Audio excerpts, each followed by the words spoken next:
Welcome to Aleso Residences. So, meron tayong two types of townhouse here. So, unit type A and unit type B. So, let's proceed. Pasukin natin ang unit type B dahil ang unit type B po ang ating model unit. So, let's go. Pakita ko sa inyo. Pasok po. So, ayun. This model unit is designed po talaga siya para sa pang 2 carports natin, no? And ito na po yung ground floor.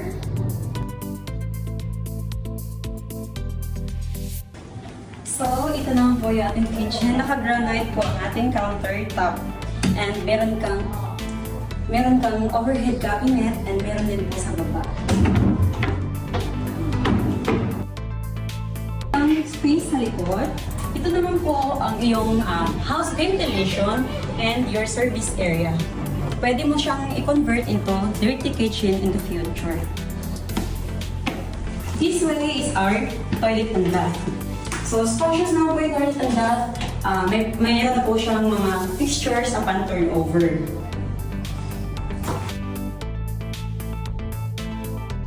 So, dito sa second floor, meron tayong 3 bedrooms.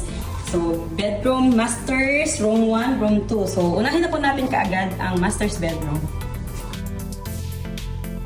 Ayan po, very spacious po yung ating master's bedroom. As you can see, meron po tayong mga naka-install or nakalagay na cabinets. And malaki po yung bed natin. Sobrang lawak.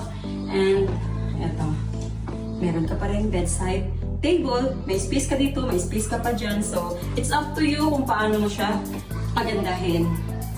So, this unit, meron siyang toilet and bath sa masters, which is ito na po yun. Meron na siyang naka-install na shower, and ito naman yung lavatory.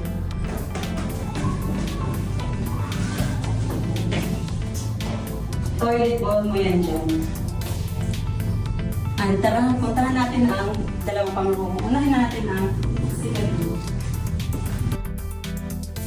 So, kung napansin ninyo, sobrang lawak pa ng space ninyo. Meron ka ng bed, and pwede mo siyang gawing working area here. Ayan. So, para sa mga VA, so this room is designed for you.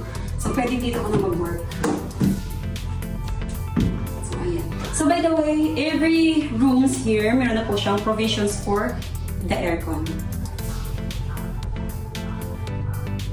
Tapos, ang ating window naman,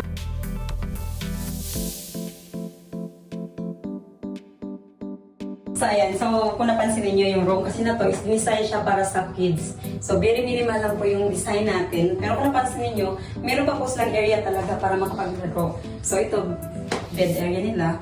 And dito, pwede pa mag-play. So ayan. Tapos, gaya na nabanggit ko, meron na rin po siyang provision for the aircon. So lahat ng room naman is ganyan po siya. So ayan, alam nyo ba na ang Aleso Residences ay mayroon complete amenities? So may play area po talaga tayo and mayroong swimming pool. Yun yung pinaka-highlights natin dito. Aside sa napakaliit lang ng ating community, pero panalo naman pagdating sa amenities. Ay gated po ang ating subdivision. Kaya 24/7 po ang security. Kaya swerte po ang mga nakatupa dito dahil flood-free po si Aleso Residences.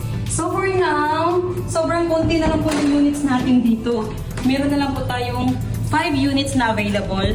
Available po ang 2 carports, then pang 1 carport. So mamimili na lang po kayo. For now, isa na lang po yung 1 carport natin. Kaya message na po kaagad kayo. Click nyo na lang po yung name ko dyan sa baba, Nimpa L. Tango. Ito naman po yung contact number ko, 096616968333. Thank you so much for watching.